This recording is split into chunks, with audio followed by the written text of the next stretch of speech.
Maaf Bapak Ibu, saya lanjutkan kembali ya. Tadi lupa saya record. Nah, jadi memang eh, apa saja apa saja tugas guru PAUD itu adalah menstimulasi aspek perkembangan anak, baik itu jasmani maupun rohani.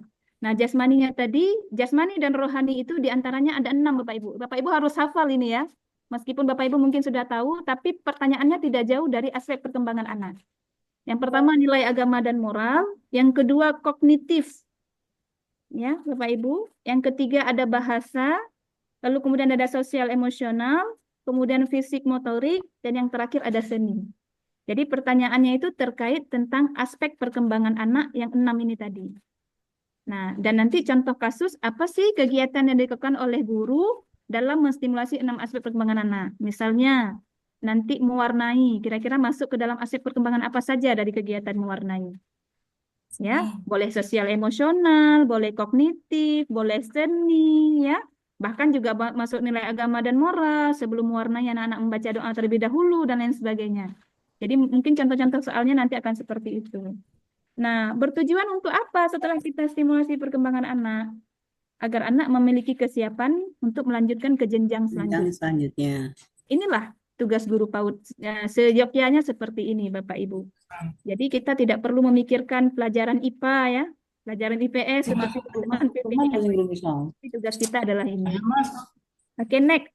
Selanjutnya, Iya, Bapak Ibu, pentingnya pendidikan anak usia dini. Ya, sing dedek-dedek itu memang kan mau di zaman dulu belum ada Bapak Ibu yang tentang, kau laren saya barang. tapi ke depan, Insya Allah pendidikan anak usia dini ini sudah sangat penting. Bukannya ke depan, bahkan dari dimulai dari ya. Dokter Nah, gue yang jadi poin jenengan pentingnya dari pentingnya pendidikan anak usia dini adalah PAUD berperan untuk membentuk dasar karakter, kemampuan kognitif, sosial, dan spiritual anak. Jadi selain tadi boleh memang buat tugas lagi. stimulasi 6 aspek perkembangan, di PAUD juga ikut serta untuk Kami itu membentuk karakter anak. dan Demikian ya, Bapak Ibu. berapa yang Mohon jadi izin Ibu, ada yang nggak di-mute itu suaranya. Ya, gimana Bu? Gimana Ibu? Ibu Ani Setiawati. Oh ya, Ibu Mic-nya Ani, boleh mohon dimatikan. di-mute dulu suaranya. Baik, terima kasih. Nah, hakikat PAUD, yang pertama karena kita RA ya Bu, ya, pasti tidak jauh-jauh dari keislaman. Dan memang teori yang tak terbantahkan itu kan Al-Quran sama hadis, gitu ya Bu ya. Meskipun para pakar, baik itu dari Arab, mohon maaf, dari Barat, dari Muslim, dari Indonesia, tapi teori itu berkembang terus-menerus sesuai dengan perkembangan zaman. Demikian juga dengan peraturan. Kalau peraturan presiden sekarang, menteri sekarang begini, nanti ke depan berubah. Tapi teori dalam Al-Quran sama hadis itu sudah absolut, tidak terbantahkan. Nah, maka dalil dalam Islam yang mengaitkan tentang PAUD itu ada di surah At-Tahrim ayat 6. Jadi Bapak Ibu boleh kita cek sama-sama ya.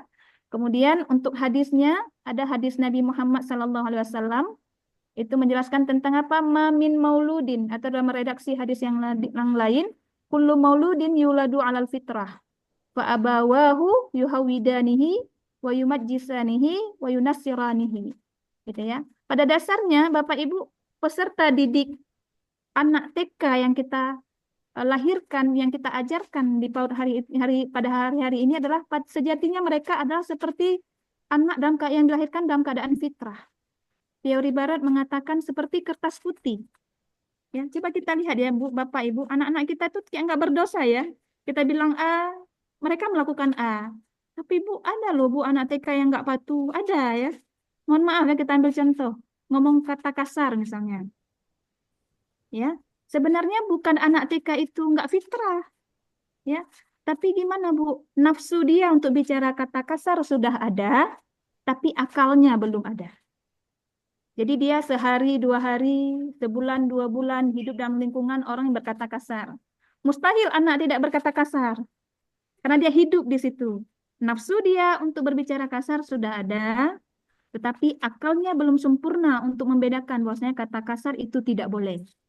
Jadi itu yang kita lihat hari ini. Tapi sejatinya Bapak Ibu, anak yang terlahir itu dalam keadaan fitrah. Maka kedua orang tuanya lah, dalam hadis ditafsirkan kedua orang tuanya ini termasuk juga sekolah, lingkungan, ya, yang bertanggung jawab menjadikan anak tersebut menjadi Yahudi kah dia, Nasrani kah dia, atau Majusi kah dia. Ya. Nah, kemudian dalam teori Barat dikatakan apa? Anak itu seperti lahir dalam keadaan kertas putih yang memberikan warna-warni kepada anak itu siapa? Lingkungan. Seperti tadi saya bilang, ya, anak ngomong kasar dari lingkungan, nggak mungkin anak tidak mencontoh, ya, karena memang salah satu karakteristik anak itu adalah apa namanya, peniru ulung, ya. Selain dari rasa ingin tahunya yang besar, kemudian rasa eksplorasinya luas, tapi yang paling penting anak usia dini adalah peniru ulung. Dia akan meniru apapun Bapak Ibu, baik yang baik maupun yang buruk tanpa filter. Tanpa filter. Karena mereka belum punya akal. Nafsunya sudah ada, akalnya belum ada. Nah, next-nya Bapak Ibu kita lanjutkan ke fakta sosial yang terjadi di PAUD itu. Negara dengan sistem PAUD yang baik memiliki tingkat partisipasi pendidikan yang lebih tinggi, ya, disertai dengan tingkat kriminalitas yang lebih rendah. Jadi, kalau memang negara itu sudah membentuk pendidikan dimulai dari PAUD, maka terlihat bahwasanya nilai pendidikan itu jauh lebih tinggi daripada nilai kriminalitas. Saya kemarin baru beberapa hari itu ke Malaysia, Bapak Ibu. Ternyata yang mengajar guru PAUD di Malaysia itu orang yang benar-benar profesional. S2, S3 ngajar PAUD, Bapak Ibu. Ya. Maka alangkah sedihnya kita misalnya tidak mengupgrade diri seadanya mengajar anak PAUD. Ini tidak boleh lagi. Maka alhamdulillah kita salah satunya itu berada di dalam barisan ini. Ibu-ibu mampu dan saya berharap, besar harapan saya semoga kita semua bisa lulus ya Bapak Ibu ya. Nah, setidaknya kita sudah memiliki profesionalisme PPG dalam mengajar anak usia dini. Ditambah nanti kita mempelajari mengupgrade kembali ilmu-ilmu. Jadi yang ingin saya sampaikan adalah ternyata tidak boleh memandang rendah PAUD ini. Ya. Nah, kemudian fakta sosial lainnya apa? PAUD dapat membantu mengurangi kesenjangan sosial dengan memberikan akses pendidikan yang merata bagi semua anak, termasuk mereka yang berasal dari keluarga yang kurang mampu. Ya. Jadi PAUD itu tidak hanya semata-mata titipan bagi orang tua yang bekerja misalnya, kan begitu ya. Alasan salah satunya orang tuanya bekerja kayak gitu. Tapi PAUD ini juga menjadi salah satu mengurangi kesenjangan sosial. Anak manapun boleh belajar di PAUD. Tentu mereka sudah jauh-jauh datang ke PAUD, kita menyajikan juga pendidikan yang maksimal dan baik juga kepada anak-anak. Nah, ada beberapa pandangan ahli terkait tentang pendidikan anak usia dini. Itu ada Erikson, Vygotsky, Piaget, ya. Ini adalah beberapa tokoh barat tentang pendidikan anak usia dini. Namun di lain kesempatan, tokoh-tokoh muslim juga hadir dalam memberikan pandangannya. Ya. Misalnya contohnya seperti apa, Bu? Ali bin Abi Thalib. Ya, yang kita tahu Ali bin Abi Thalib kan cuma sahabat Nabi. Tapi ternyata ketika kita belajar sejarah, Ali bin Abi Thalib ini punya loh teori yang luar biasa yang kita kenal dengan parenting ala Ali bin Abi Thalib. Ya, beliau mengatakan apa? Pada fase anak usia dini, jadikan anak seperti raja. Lanjut ke fase anak-anak sudah mulai masuk SMP, jadikan dia seperti tawanan, kata Ali bin Abi Thalib. Lanjut ketika dia sudah mulai SMA, jadikan anak itu seperti sahabat. Kalau dalam bahasa Qur'annya itu wazira. Wazira itu seperti menteri. Ya. Misalnya kita punya warung di rumah, itu sudah boleh kita amanahkan kepada si anak yang sudah kita jadikan sahabat ini. Sejatinya seperti itu. Tetapi kenyataannya banyak enggak anak-anak yang sudah usia disahabati tapi berkhianat. Benar ya Bapak Ibu ya? Nah, ketika dilihat ternyata memang dia tidak mendapatkan fase tawanannya dia tidak mendapatkan fase rajanya dia. Sehingga tiba-tiba dia dikasih amanah, nah kamu sudah gede, dituntut bla bla bla bla. Ya, pada sejatinya sedih ya Bapak Ibu ya kalau kita ingat sekarangnya. Padahal masa PAUD 0-6 tahun jadikan anak itu seperti raja. Apa sih maksud raja? Raja ini kan didengar, dipahami, dilayani, diberikan apa yang dia mau. Ya, dengan batasan tentunya. Dia puas dengan kasih sayang kita berikan pada masa raja, baru naik ke tahapan tawanan. Kita berikan peraturan, disiplin, ya, dan seterusnya. Karena gini Bu, masa rajanya anak-anak, itulah anak kita sebenarnya. Ya, SD, katakanlah SD, TK saja dia udah butuh lingkungan sosial, kan? Kita halangi anak jangan berkawan, nggak boleh. Kita suruh anak tidur siang, tapi kawannya rame-reme men, mana mau? Dia sudah butuh apa namanya energi sosialnya itu sudah butuh. Dia butuh lingkungan sosial. Nah, jadi tapi dia harus percaya terlebih dahulu dengan rumahnya, baru ke lingkungan sosial. Nah, masuk pada tahapan tawanan, jadikan anak kita itu fase tawanan itu adalah kita berikan peraturan disiplin, tidak boleh keluar malam untuk anak perempuan kecuali memang sudah urgen. Tidak ada cerita anak laki-laki itu nggak pulang tidur di rumah, tidur di warnet itu tidak boleh. Itu bagian dari peraturan-peraturan yang bisa kita terapkan. Nah, terlepas dari itu, menurut Ali bin Abi Thalib, jadikan juga anak kita sebagai sahabat. Ya. Nah, ini beberapa pandangan ahli tentang PAUD. Selain tadi ada Erikson, Vygotsky, dan Piaget. Juga ada tokoh dari Indonesia itu seperti Ki Hajar Dewantara, ya Bapak Ibu ya, dan lain sebagainya. Nah, kemudian pentingnya dalam perkembangan anak. Nah, jadi memang ada sebuah penelitian Bapak Ibu yang mengatakan bahwasanya fase pembelajaran anak itu dimulai dari 0 sampai 8 tahun. Puncak pemikiran anak itu dari 0 sampai 8 tahun. Nah, setelah 8 tahun dia itu akan menurun, diagramnya itu akan menurun. Jadi seusia-usia kita ini udah sangat menurun Bapak Ibu. Ya. Nah, puncaknya itu di 8 tahun pertama. Jadi dia kayak apa ya? Kayak roket yang mau naik ya Bapak Ibu ya. Semakin dia usia 1, 2, 3, 4, puncaknya di 8, 9 dan seterusnya dia mulai menurun. Nah, apalagi di fase-fase kita ini kan udah hari ini kita ngomong, kita belajar, besok udah lupa. Betul kan Bapak Ibu ya? Ya, dengan berbagai macam alasan pasti lupa. Tapi sejatinya memang udah begitu Allah desain. Apa namanya? Otak anak itu dimulai dari 0, 6 tahun. Makanya disebut bahwasanya fase anak usia dini itu fase golden age ya. Masa-masa emas, masa kritis. Karena memang perkembangannya itu dimulai dari 0 sampai 6 tahun. Ya, lagi-lagi udah menjadi PR besar kita. Ternyata menjadi guru PAUD tanggung jawabnya besar. Bukan cuma tepuk tangan, ya Bapak Ibu ya, bukan cuma nyanyi-nyanyi sama tepuk tangan, tidak cukup. Saya marah dulu, pernah ada yayasan telepon saya, karena saya dosen.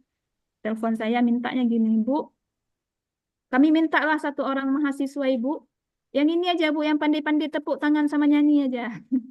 Untuk masuk ke sekolah saya, kata yayasannya.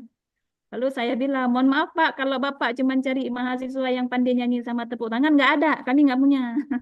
Tapi kalau Bapak mau cari memang mahasiswa yang insya Allah bisa buat kurikulum, ya, ada manajemen di dalam kelas, dan lain sebagainya, insya Allah kami upayakan. Ya, belajarnya banyak di kampus. Ya, nah jadi sekarang mindset di PAUD itu cuma nyanyi sama tepuk tangan itu udah boleh dirubah. Karena ternyata tanggung jawabnya besar tadi ya. Bahkan kita itu mengajar si golden age, mengajar anak yang sedang masa emas. Berarti kita bekerja di tambang emas ya Bu ya. Cuman uangnya setengah emasnya nggak punya ya Bu ya. Ya, tapi kita bekerjanya untuk golden age, anak masa emas. Tapi artinya bekerja di tambang emas, namun hasilnya setengah emas saja nggak punya ya. Udah begitu. Dan Allah ganti rezeki kita ya. Baik. Oke, selanjutnya. Ikhlas beramal, Bu. Ya, gimana Bu? Ikhlas beramal ya. Sesuai dengan logo Kemenak ya. Ikhlas. Ya, Kemenak. Ikhlas beramal. Ya, ikhlas beramal. Insya Allah, mudah-mudahan ya Bapak Ibu. Nah, Insya Allah dapat honor dari Allah. honor dari Allah ya. Tapi benar loh Bu, bicara tentang honor dari Allah. Cuman guru PAUD yang ada baca selawat Bu. Pegawai bank nggak ada baca selawat. Kita sebelum pulang mesti baca selawat kan Bu. Mau nggak mau bersama anak-anak. Siap nggak siap kita lakukan persiapan atau tanpa persiapan mesti baca selawat. Mesti kita baca doa. Mesti kita baca Al-Quran. Kita pasti baca sebelum belajar Rabbi syrah li sadri wa yassir li amri wahlul 'uqdatam min lisani yafqahu qawli. Yang itu padahal adalah potongan ayat Al-Quran di surah Taha, di mana sebab turunnya surah itu Nabi Musa mau berhadapan dengan Fir'aun. Nabi Musa minta doa sama Allah, semoga saya bisa nih menghadapi Fir'aun. Lapangkan dada saya dan lepaskan kekeluhan dalam lidah saya, kata Nabi Musa kepada Allah. Sehingga Allah mudahkan Fir'aun untuk menyampaikan dakwahnya kepada Nabi Musa untuk menyampaikan dakwahnya pada Fir'aun. Kita selalu baca doa itu. Padahal yang kita hadapi bukan Fir'aun ya, anak-anak TK. Pasti Allah mudahkan ya. Maksudnya doa yang kita baca itu adalah doa yang bukan main-main gitu. Doa Nabi Musa menghadapi Fir'aun. Nah kita insya Allah doa ini kita baca pastilah anak-anak kita punya dampak dalam diri mereka ya. Itulah saja harapan kita Bapak Ibu kan. Tadi kita mengembangkan nilai agama moral. Ada ngaji Iqra di TK bukan? Pasti ada. Ya mudah-mudahan lah. Bapak Ibu yang sudah berpuluh-puluh tahun ngajar di TK, pasti ada salah satu, salah dua, salah beberapa anak itu sudah dewasa. Yang mungkin ada yang menjadi imam masjid. Ya mungkin roh yang dia baca dalam Bismillahirrahmanirrahim adalah roh yang kita ajarkan Bu, di TK dulu. Pasti Allah kasih pahala ya. Kalau kita bilang pahala dan kita wajar bilang ini Bu, karena kita RA ya, ikhlas beramal tadi. Nah, jadi begitu ya, Ibu-ibu. Sama Bu, saya juga dari Kemenak, ikhlas beramal. Oke, kita next lanjutkan ya Bapak Ibu. Nah, jadi pentingnya dalam perkembangan anak apa? Dengan PAUD ini, semua kegiatan yang kita lakukan di TK itu bisa membangun fondasi kognitif. Anak bisa berpikir kritis ya. Anak mengenal angka, anak mengenal warna, kemudian mengembangkan kemampuan sosial emosional. Anak belajar antri kan Bu di kelas ya. Sebelum masuk kelas anak ngantri dulu kan Bu. Dia belajar disiplin, meletakkan sepatu pada tempatnya. Nah, kemudian meningkatkan kreativitas dan imajinasi. Kita sering melakukan anak memberikan kertas kosong. Yuk nak, hari ini menggambar bebas, gitu ya. Nah, terkait imajinasi anak, saya juga asesor Ibu, pernah salah satu ke TK di salah satu provinsi Aceh. Jadi saya minta anak coba gambar bebas. Dia gambar gitu ya. Setelah gambar saya tanya, ini apa? Ini adalah ikan katanya. Di dalam ikan ini ada Nabi Yunus. Jadi Masya Allah ya, ini imajinasi anak. Apa namanya, gurunya pernah menceritakan, lalu dia menceritakan kembali dalam bentuk gambar. Dan dia jelaskan. Jadi ada nampak gambar besar, dalam gambar besar itu ada Nabi Yunus di dalam perutnya, itu gambar orang ya. Seorang-orangnya anak-anak. Nah, jadi itulah salah satunya apa namanya kebermanfaatan dari pentingnya perkembangan pentingnya PAUD salah satunya untuk mengembangkan perkembangan anak. Lalu kemudian karakteristik PAUD itu apa? Yang pertama berorientasi pada perkembangan anak, Bapak Ibu. Ya. Kitab PAUD ini memang berorientasi pada perkembangan anak yang tadi saya jelaskan, 6 aspek perkembangan. Lalu 6 aspek perkembangan yang kita stimulasi harus melalui belajar sambil bermain. Ya. Sambil dia apa namanya mewarnai, itu kan bermain ya, mewarnai bagi anak dia belajar. Dan pendidikan holistik dan integratif, lalu lingkungan kaya rangsangan, ya, dan juga keluarga dan masyarakat. Maka dalam pendidikan jadi dikembangkan. Ini kurang lebih peta konsep terkait tentang materi hakikat pendidikan anak usia dini, Bapak Ibu. Ini adalah apa namanya modul terakhir dari hakikat pendidikan anak usia dini. Oke. Ada kendala Bapak Ibu selama ini baik dalam keadaan ini. Oke, mohon maaf, ya, boleh di-mute-kan dulu Bapak Ibu. Suaranya putus-putus, Bun. Putus ya. Bentar ya, Bu.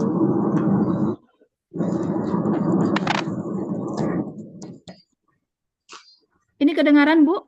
Bisa kedengaran? Udah ya? Sudah jelas Bu. Jelas. Mungkin jaringan ya Bapak Ibu. Kita jauh ya, saya dari Aceh. Ibu di mana nih? Ada yang dari Jawa ya? Saya dengar tadi sebelum masuk banyak yang bicara dengan Jawa ya. Jadi Bang. mempersatukan kita meskipun di dalam virtual seperti ini ya Bapak Ibu. Ya.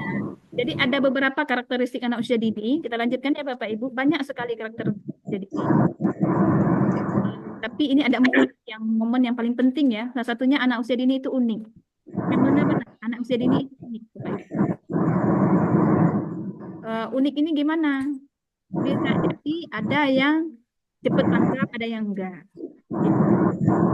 Anak usia dini yang loading dan enggak misalnya. Dan itu faktornya macam-macam Bapak Ibu. Pernah saya dapati faktornya gara-gara masa pelajaran di vakum, lama pada saat vakum. Ternyata ibu dan bapaknya itu berantem, ya. Dan sebagainya. Ini akan beberapa hal yang membuat anak ini unik. Ya. Kemudian apa karakteristik anak ini memang belajar melalui bermain. Jadi tidak ada cerita nggak bermain. Dia sambil lari-lari, kita suruh dia berhitung. sambil main ayunan begitu dan sebagainya. Lalu kemudian aktif ini rasa ingin tahunya besar ini anak usia dini memang Bu. Ya, jadi tidak ada cerita anak usia dini duduk manis seperti mahasiswa, tidak ada cerita. Hari ini misalnya anak usia dini yang masuk Zoom udah kacau kita Bu. Nggak bisa, nggak bisa. Nggak bisa kita baik-baik saja ya, nggak bisa kita datang manis-manis aja ke dalam kelasnya PAUD, nggak bisa. Suaranya besar, olah tubuh kita. Kenapa memerlukan stimulasi yang sesuai dengan tahap perkembangannya? Bagaimana saya katakan tadi ya, kalau usia 5-6 bagaimana perkembangannya harus kita berikan stimulasi karena sejatinya stimulasi 6 aspek. Baiknya Bu Ani Sumarmi mohon dimatikan. Bu Ani Sumarmi. Ya, benar Bu Ani, mohon Bu Ani di-mute-kan dulu. Oke. Nah, ini adalah beberapa karakteristik anak ya Bapak Ibu. Mungkin ada banyak, mungkin di beberapa buku mungkin yang Bapak Ibu baca atau di lapangan Bapak Ibu temui anak-anaknya banyak sekali, lebih daripada 4 ini boleh. Ya, ada rasa ingin tahunya besar, peniru ulung dan lain sebagainya. Nah, next kita lanjutkan. Ini adalah prinsip-prinsip pembelajaran di PAUD Bapak Ibu. Yang pertama bersifat inklusif. Ya.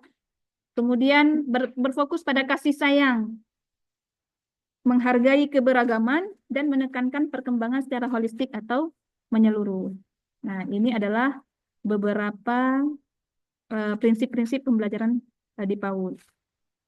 Kemudian, tujuan PAUD dalam Islam. Nah, apa dia? Yang pertama, membentuk fitrah anak.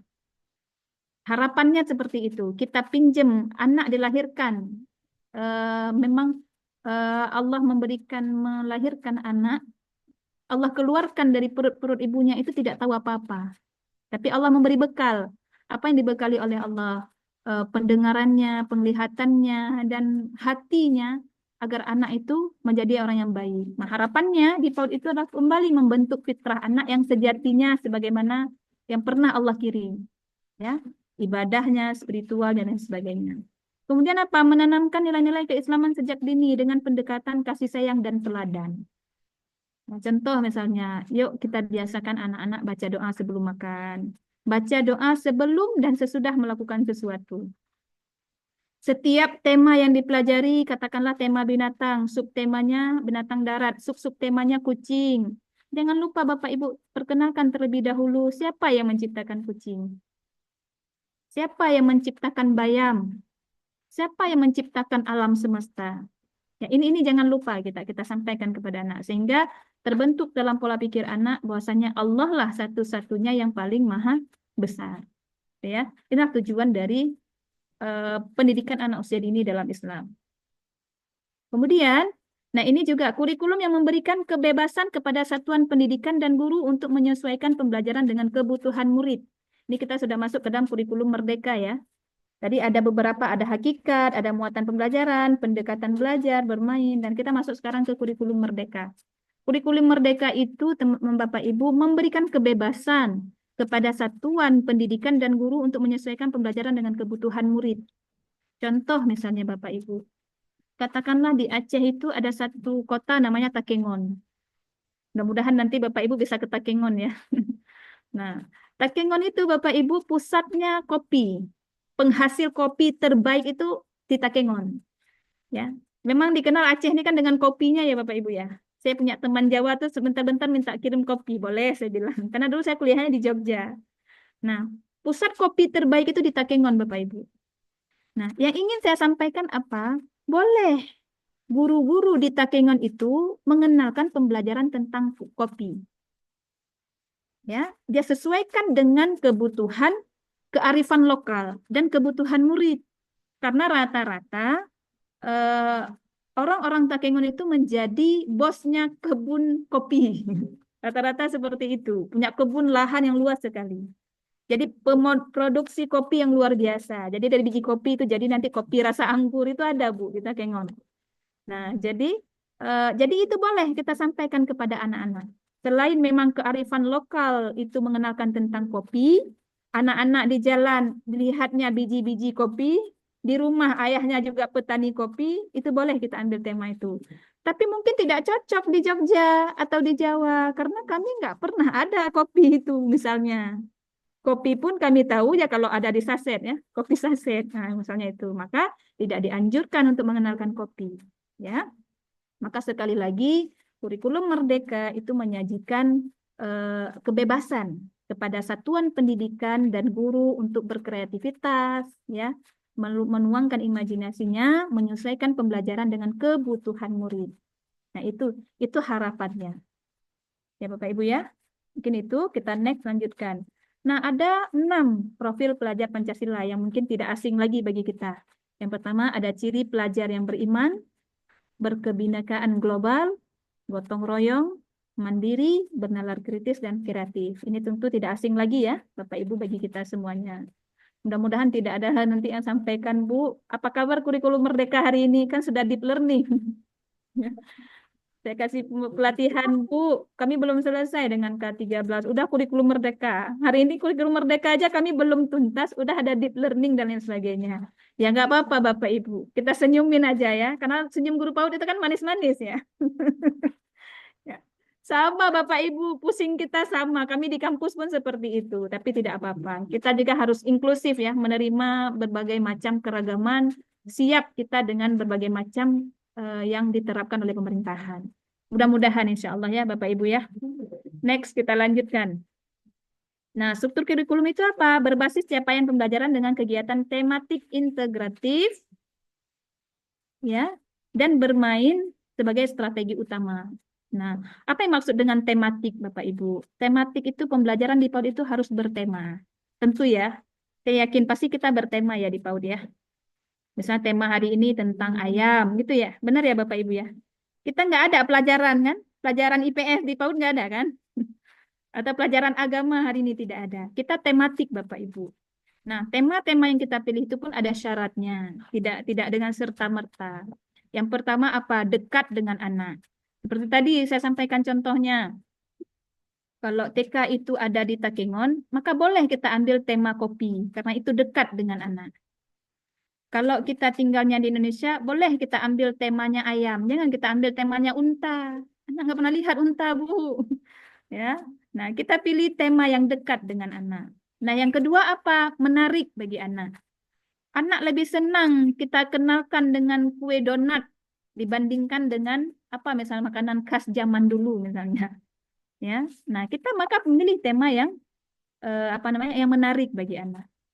Nah, yang ketiga itu insidental. Apa insidental Bapak Ibu? Tiba-tiba kita sudah merancang kurikulum, tidak ada tema itu. Tapi di tengah perjalanan kita pernah kemarin COVID ya, masih ingat ya Bapak Ibu ya?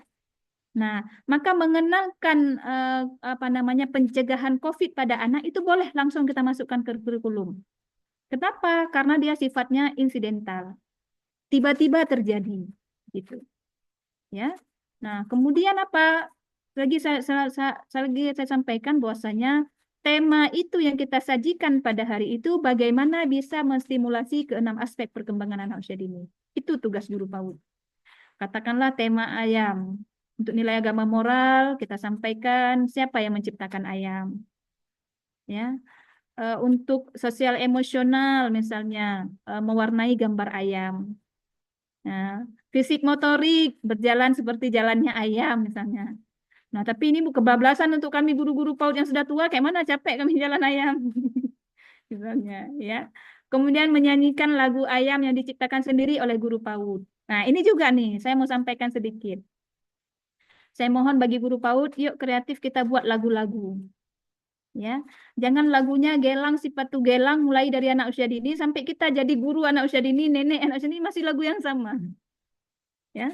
Maka saya kalau saya ngampu mata kuliah micro teaching, saya suruh nih anak-anak buat lagu lain dalam kalian untuk menyelesaikan perkuliahan, sekolah, menutup sekolah itu buat lagu lain. Jangan cuma gelang sepatu gelang. Dari dulu sampai sekarang masih gelang sepatu gelang. Buat lain yang lebih kreatif. Nah ya. Nah, jadi pendekatan tema tadi yang kita gunakan untuk menstimulasi aspek perkembangan anak, sifatnya itu harus dengan pendekatan bermain sebagai strategi utama.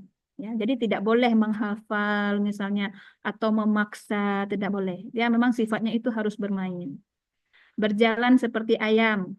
atau main ayam kandang ayam misalnya. Kan itu permainan kan? Tapi anak belajar di situ ada fisik motorik, dia berjalan, dia berlari, dia menjinjit dan lain sebagainya. Nah, itu struktur kurikulum di PAUD, PAUD itu ini fungsinya ya, Bapak Ibu. Kemudian peran guru RA dalam mengimplementasinya sebagai apa? Guru sebagai perancang lingkungan belajar yang mendukung semua aspek perkembangan anak. Kita sudah sepakat tadi ada 6 aspek perkembangan anak, maka gurulah yang merancang lingkungan belajar yang mendukung aspek perkembangan anak itu tadi.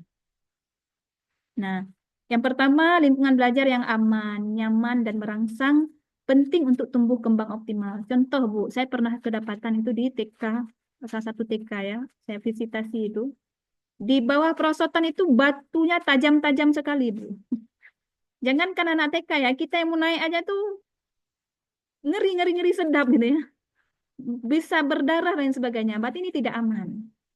Kemudian ada lagi saya ketemu cat, itu bau catnya itu menyengat sekali. Bau cat yang baru dicat ya. Maklum ya datang asesor kan yang ngecat ini dulu lah, ngecat itu dulu ya. Nah, jadi saya bilang pastikan ya cat ini aman karena anak-anak kan mohon maaf macam-macam Bu, bahkan di sekolah itu ada yang berkebutuhan khusus, masih mengambil hasil cat itu dimakan misalnya. Ini kan membahayakan bagi anak. Nah, jadi kita berusaha semaksimal mungkin di dalam segala keterbatasan kita menyiapkan lingkungan belajar yang aman, nyaman, dan merangsang untuk tumbuh kembang anak. Itu harapan kita Bapak Ibu. Nah, lingkungan fisik dan sosial harus mendukung eksplorasi, interaksi sosial, dan kebebasan bergerak misalnya. Seperti tadi yang saya sampaikan ya, tidak dihadirkan batu-batu yang tajam di bawah perosotan misalnya. Ayunan yang udah mulai patah boleh diganti misalnya ya Bapak Ibu. Nah, kemudian peran guru dalam menciptakan lingkungan. Guru harus merancang ruang belajar yang kaya, stimulasi, dan sesuai minat anak. Maka saya pernah bilang sama mahasiswa, alam adalah kurikulum kita. Anak bisa belajar dari alam. Sesekali bolehlah kalau di kampung itu ada kandang sapi misalnya. Boleh anak-anak hari ini belajar di kandang sapi.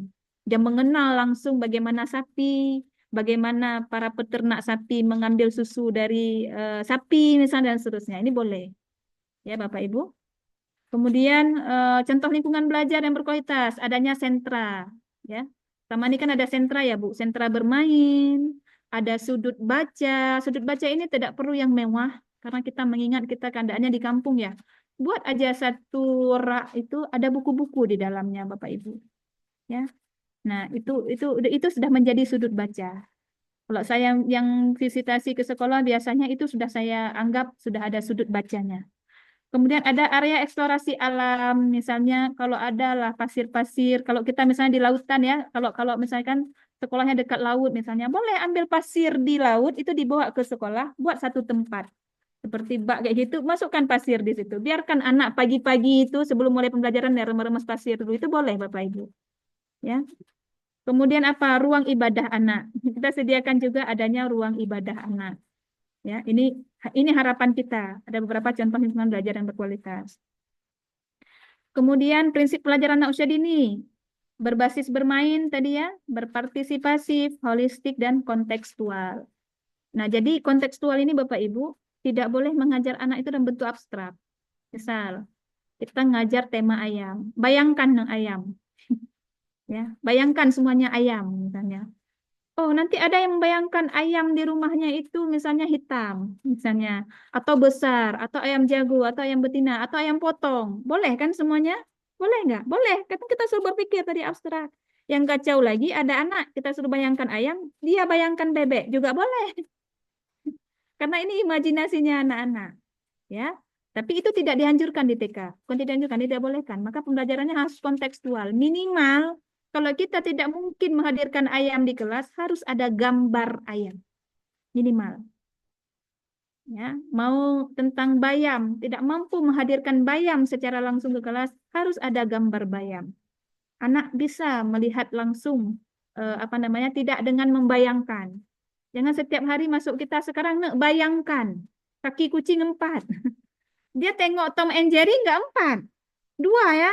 Lari-lari lagi Tom and Jerry yang Tomnya aja lari-lari dengan 2 kaki kayak manusia misalnya. Ini kan nggak salah karena kita suruh berpikir tadi. Nah, jadi prinsip pembelajaran anak usia dini itu harus kontekstual, harus nyata ya. Harus harus kalau misalkan ngajar ayam, ya minimal hadirkan gambar ayam. gitu. Kemudian kegiatan belajar diatur dalam sentra sesuai minat dan kemampuan anak. Nah, kita lihat model pembelajaran di PAUD itu ada tematik saintifik, Bapak Ibu. Pasti Bapak Ibu pernah dengar ya. Pernah dengar saintifik ya. Nah, diajak anak untuk apa? Pertama sekali mengamati. Maka tadi kalau nggak kontekstual, anak udah otomatis nggak bisa mengamati, Bapak Ibu. Ya, katakanlah tadi tema ayam. Atau tema tentang pohon kopi misalnya. Buah kopi misalnya. Ya, minimal kan hadirkan gambar tentang biji kopi. Sehingga anak bisa mengamati. Nah, kalau mengamati langsung lebih bagus. Tapi tidak mesti juga yang namanya saintifik harus dibawa ke tempat. Nggak betul juga. Tapi anak sudah mengamati dari gambar itu sudah termasuk saintifik. Setelah dia amati apa? Timbul pertanyaan dari dia. Biji kopi warnanya hitam ya. Tapi yang satunya kenapa hijau? Ya, sudah mulai dia ada rasa ingin tahunya. Kemudian dia sudah mencoba. Anak sudah mulai menganalisis. Oh, ternyata yang hijau masih belum matang. Yang hitam sudah mulai matang misalnya. Dia sudah mulai menalar. Lalu dia mulai menyimpulkan atau mengkomunikasikan. Ya. Nah, mengkomunikasikan ini berbagai macam cara Bapak Ibu. Boleh dengan cara Bapak Ibu membuat anak merasakan rasa kopi, itu sudah mengkomunikasikan atau menyimpulkan. Atau dia sudah tahu, ternyata biji kopi itu yang warna hijau itu belum matang, yang warna hitam sudah matang. Jadi harus ada 5 langkah ini, Bu, baru dinamakan saintifik.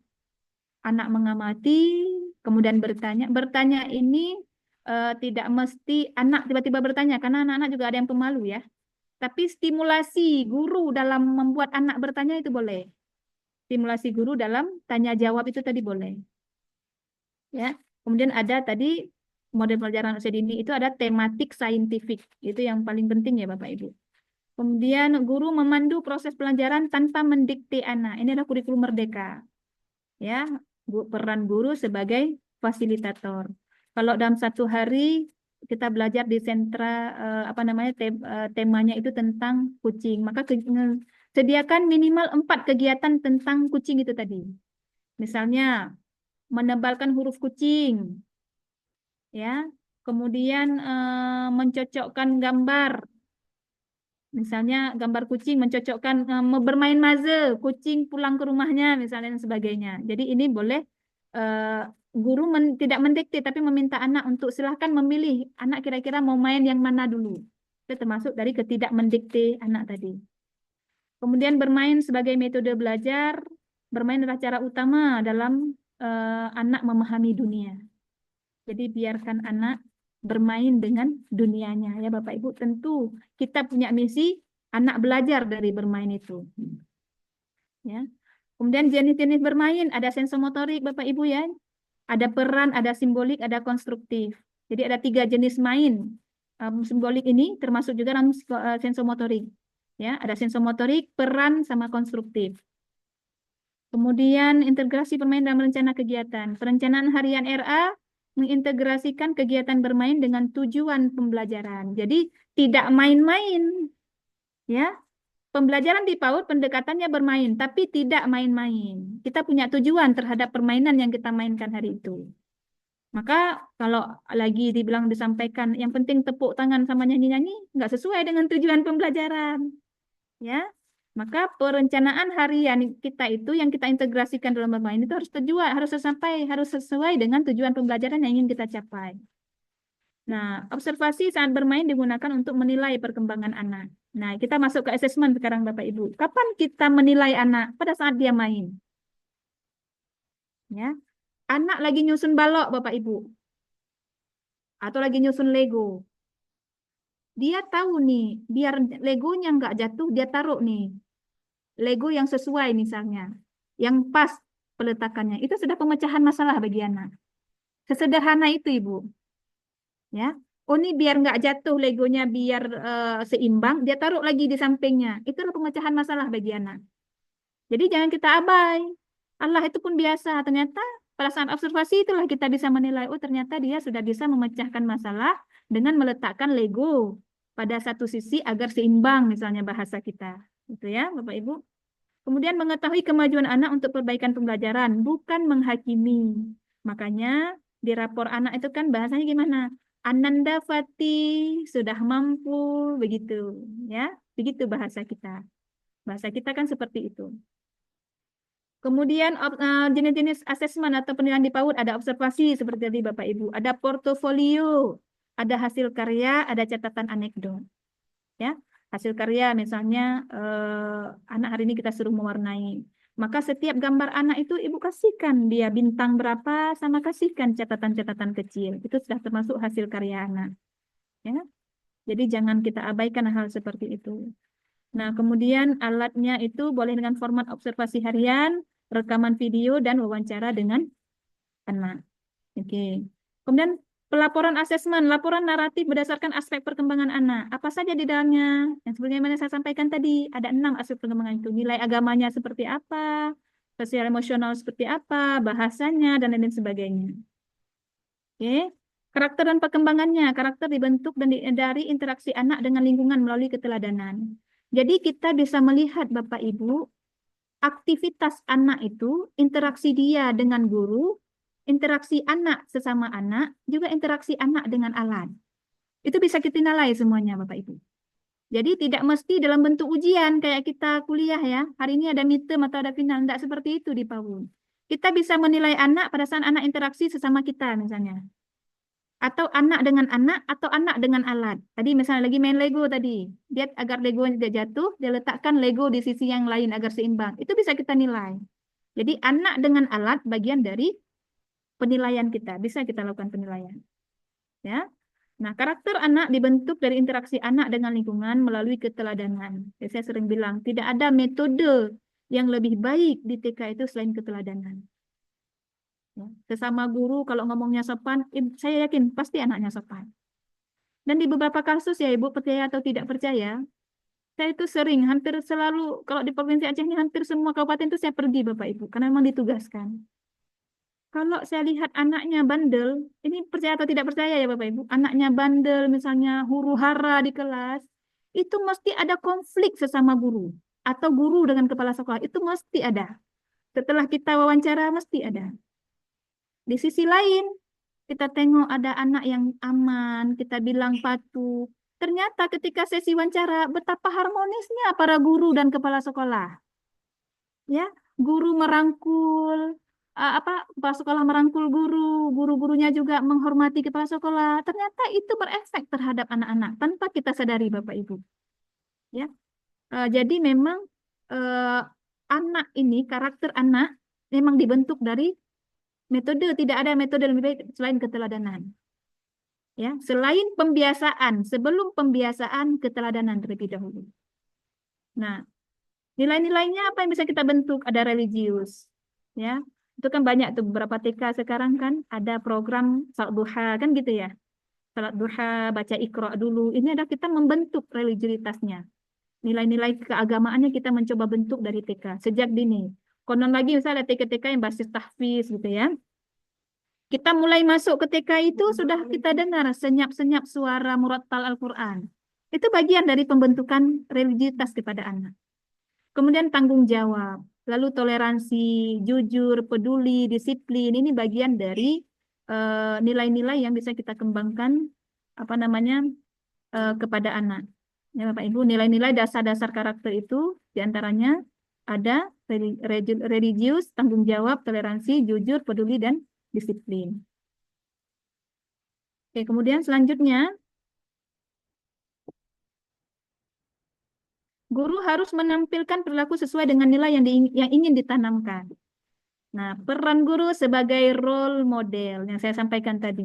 Tidak ada metode yang lebih baik dalam mengembangkan semua aspek perkembangan anak kecuali dengan keteladanan. Maka terjawab, guru adalah role model. Kitalah yang pertama sekali menampilkan perilaku sesuai dengan nilai yang kita ingin tanamkan kepada anak.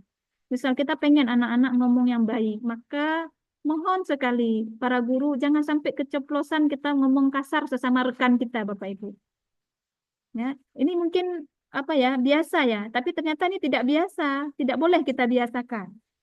Ya, karena tadi kita ingin membentukkan nilai yang ingin kita tanamkan kepada anak. Selanjutnya, strategi penguatan karakter boleh melalui cerita. Makanya kan ada menceritakan tentang kisah Nabi, meningkatkan karakter anak melalui kisah-kisah Nabi. Jadi juga pernah saya temui di sebuah sekolah itu, sebelum pembelajaran mereka literasi dulu, Bu, menceritakan cerita tentang Nabi Muhammad, tentang sifat jujur Nabi Muhammad, tentang sifat tabahnya Nabi Ayub, misalnya dan sebagainya. Kemudian dalam kegiatan rutin, kita jadikan dia sebagai kegiatan rutin atau SOP di sekolah. Misalnya ya Bu, kemudian kita juga bisa melakukan dengan diskusi-diskusi ringan dengan anak.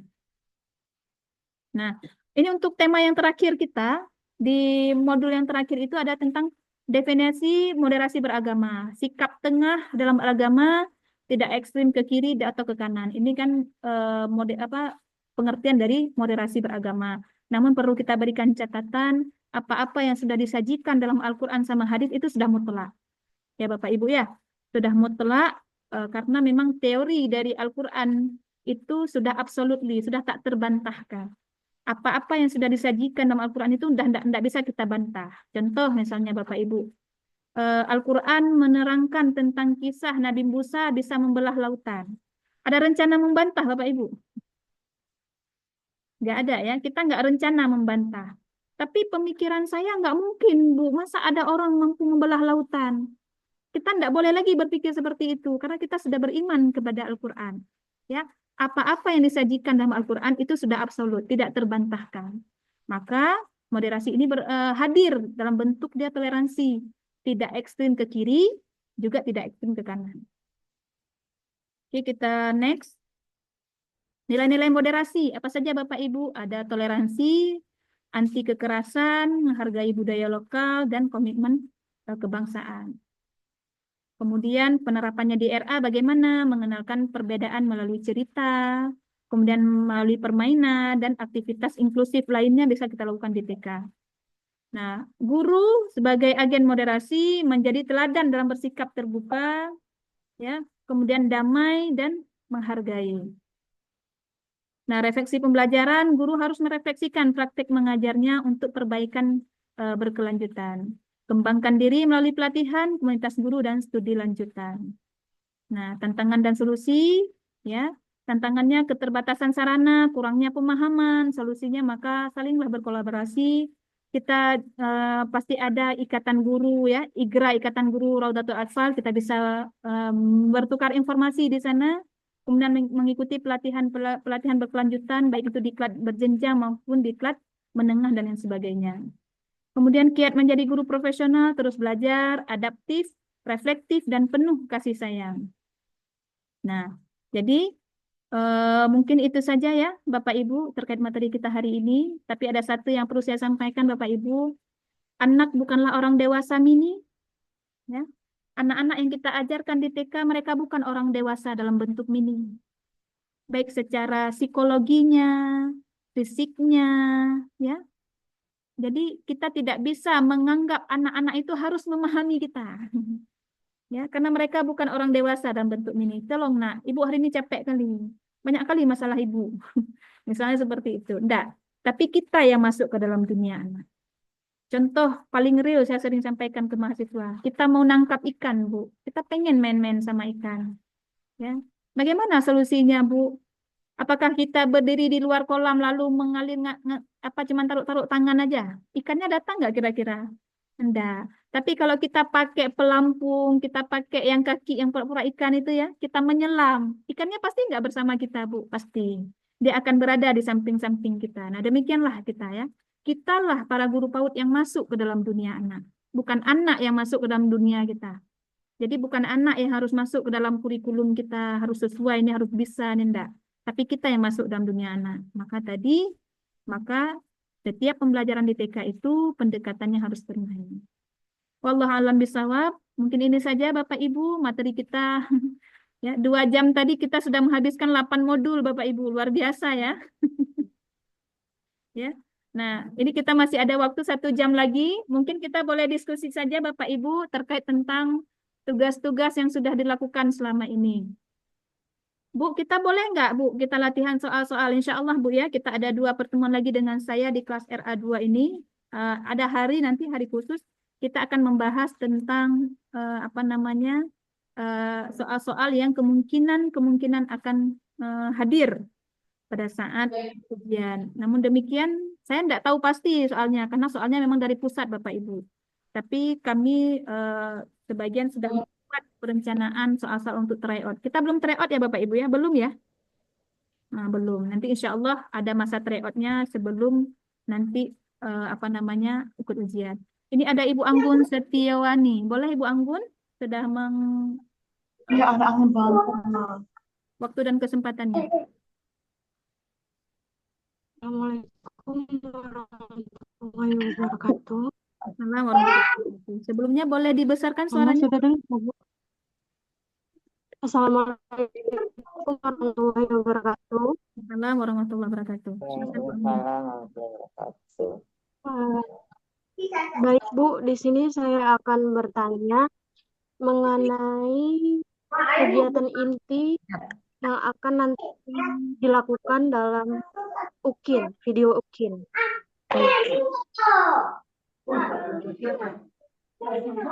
Jadi yang Ibu katakan sebelumnya bahwasanya kegiatan inti berdasarkan tema ataupun subtema yang akan kita buat video itu ada 4 kegiatan ya Bu. Nah, kira-kira untuk di UKIN nanti apakah itu Bu? Oh ya, baik. Terima kasih Bu Anggun. Iya, terima kasih Bu. Assalamualaikum. Salam warahmatullahi wabarakatuh. Terima kasih bagus tadi pertanyaan dari Bu Anggun ya terkait tentang inti. Benar, memang pada dasarnya ketika kita sudah masuk ke dalam pembelajaran inti, katakanlah ini tadi temanya ayam, itu minimal ada 4 kegiatan terkait tentang tema ayam itu. 4 kegiatan ya, bukan 4 tema, 4 kegiatan terkait tema tersebut. Karena memang kalau sentra itu kan 1 hari 1 tema. Kalau itu 1 hari 1 tema. Bahkan lebih bagus lagi dari tema itu diturunkan menjadi subtema, diturunkan lagi menjadi sub-subtema. Nah, jadi ada 4 kegiatan di dalam pembelajaran di PAUD itu. Katakanlah tadi menebalkan huruf ayam, itu sudah 1 kegiatan. Kegiatan lainnya apa misalnya? Itu kan 4 jenis mainnya, itu sudah termasuk dalam sensomotorik Bapak Ibu. Kemudian bermain peran, menjual pedagang menjadi pedagang ayam. Nanti ada yang membeli, ada yang menjual misalnya. Ya, itu sudah masuk bermain peran. Lalu yang ketiga, misalnya mewarnai gambar ayam misalnya. Ya, sudah masuk dalam sensomotorik. Yang keempat, membuat kebun ayam dari blok misalnya, sudah masuk dalam pembangunan. Nah, jadi pada saat UKIN apakah seperti itu? Kalau kita lihat memang dalam teori PAUD memang seperti itu pembelajaran di PAUD Bapak Ibu. Jadi 1 tema dengan beberapa kegiatan, minimal 4 kegiatan. Jangan cuma 1. Ya, jangan cuma 1 kegiatan, tapi minimalnya 4 Bapak Ibu. Sesederhana mungkin kegiatannya karena memang patokan kita pembelajarannya untuk anak usia dini. Gitu ya Bu Anggunnya. Jadi kalau mau buat video pengajarannya seperti apa, tetap 1 hari 1 tema. Saya tegaskan lagi, jangan banyak tema, karena dia 1 hari 1 tema, ya, dengan beberapa kegiatan terkait tema tersebut. Karena pernah kedapatan nih 1 hari dia buatnya 4 tema Bu. Bayamnya 1 kegiatan, tema bayam 1 kegiatan, bukan seperti itu maksudnya, tapi 1 tema dengan 4 kegiatan terkait tema tersebut dan sesederhana mungkin Bapak Ibu. Tujuan kita kan untuk anak. Maka tadi pemilihan tema pun kan yang sederhana mungkin, yang menarik, yang dekat dengan anak, kemudian yang insidental itu kan tema-tema yang sederhana juga, bukan tema yang mewah gitu. Mengenalkan unta biar anak nggak pernah tahu, kan nggak kayak gitu. Kan memang yang dekat dengan anak gitu. Ya Bu Anggun. Ibu, terima kasih banyak Bu. Sama-sama Bu Anggun. Baik, silakan Ibu Anna. Ibu Anna Fatayatul Husna. Silakan Bu Anna. Baik, terima kasih Bu. Saya mau tanya terkait asesmen. Halo? Ya Bu, Ya. boleh? Untuk asesmen itu kan ada beberapa juga. Kalau kita menggunakan 4 kegiatan seperti itu, Benar. apa itu nanti asesmennya juga dari 4 kegiatan itu menggunakan asesmen itu semuanya, begitu Bu? Oke. Baik, terima kasih Ibu. Bagus sekali pertanyaannya terkait tentang asesmen ya. Apakah di empat kegiatan itu harus ada asesmen? Gitu ya. Apakah setiap hari harus ada 4 asesmen? Yang saya pelajari tidak semua kegiatan itu harus ada asesmen. Ya Bapak Ibu ya. Tidak mesti semuanya harus ada. Jadi sehingga Ibu guru hanya disibukkan dengan asesmen aja akhirnya kan. Kan begitu ya. Nah, bahkan asesmen itu tidak hanya mesti di kegiatan inti Bapak Ibu. Misal contoh misalnya ya. Ani, katakanlah Bu Ani, anak-anak kita RA Ani. Dia setiap datang ke sekolah selalu nangis misalnya, tidak pernah lepas dari orang tuanya. Tapi hari itu dengan mandirinya dia salam sama orang tua, dia ceria, dia masuk kelas, dia senang hari itu kan menjadi catatan buat kita. Namanya catatan anekdot. Itu kan belum masuk ke inti Bapak Ibu. Ya kan belum masuk ke inti. Nah, jadi bebas, kapanpun kita boleh menilai anak. Dalam penilaian boleh foto video kan Bapak Ibu ya, boleh catatan anekdot, boleh catatan harian, boleh dengan observasi gitu ya. Jadi boleh Bapak Ibu, tidak mesti di 4 kegiatan itu kita disibukkan dengan asesmen, tidak penting, tidak mesti. Tapi katakanlah misalnya hasil karya tadi dari mewarnai, boleh kita simpan hasil mewarnainya misalnya. Gitu ya Bapak Ibu. Pada saat misalnya bermain peran kan hasil karya. Ya, boleh nanti catatan harian misalnya atau catatan anekdot. Ya, sudah mulai berbagi misalnya dan sebagainya. Begitu Bu Ana. Tidak mesti. Iya Bu, sebenar. Berarti untuk di UKIN juga nanti kita juga menyediakan dengan Suaranya semuanya Bu ya Bu. nggak kedengeran. Boleh dibesarkan lagi suaranya Bu Ana. Iya, untuk UKIN nanti berarti kita juga harus menyertakan semuanya itu dari 4 asesmen itu ya Bun ya. Benar Ibu. Jadi nanti bisa jadi penguji UKIN-nya itu meminta 4 asesmen itu dan bentuk contoh ya. Mereka ingin melihat contohnya itu seperti apa. Kita paham tidak dengan hasil karya itu tadi. Paham tidak dan anekdot. Baik. Terima kasih Bunda. Bu Ana ya. Iya. Kita lihat dulu ya siapa ini. Ibu Andriani boleh Bu Andri, silakan Bu Andri. Assalamualaikum Ibu. Assalamualaikum. Saya meneruskan tadi yang jadi pertanyaan Ibu Anggur. Itu kan dalam satu hari kita kan pakai 4 kegiatan ya Bu ya, kegiatan belajar. Nah kalau seumpamanya kita itu pakai mode kelompok Bu siswanya, apa setiap kelompok itu seumpamanya saya kan rencananya mau saya buat ke dalam 2 kelompok.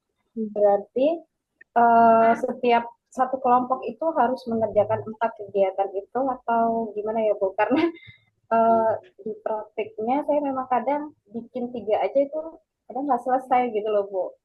Gimana tuh Bu solusinya? Baik. Terima kasih. Ya, sama-sama Ibu. Baik, bagus sekali pertanyaan tadi ya. Tadi kita kan berbicara tentang sentra ya. Kalau sentra udah jelas ya. Nanti anak berputar, secara berputar. Bermainnya itu secara berputar. Nah, kalau kelompok bagaimana? Apakah setiap kelompok itu harus 4-4 juga gitu ya? Nah, itu boleh dari teknik, tidak mesti 4 Ibu. Yang penting satu tema itu 4 kegiatan, baik itu kelompok maupun sentra. Jadi nanti boleh 2 dari kelompok ini, boleh 2 dari kelompok yang lain. Nanti anak rolling aja Bu. Tidak. Jadi boleh seperti itu. Kalau kita buat 4-4, jadinya 8 kegiatan main dalam satu hari. Ya, guru TK itu hanya disibukkan dengan itu saja Bapak Ibu. Ya, boleh. Berarti boleh ya Bu kalau setiap kelompok itu hanya mengerjakan 2 kegiatan.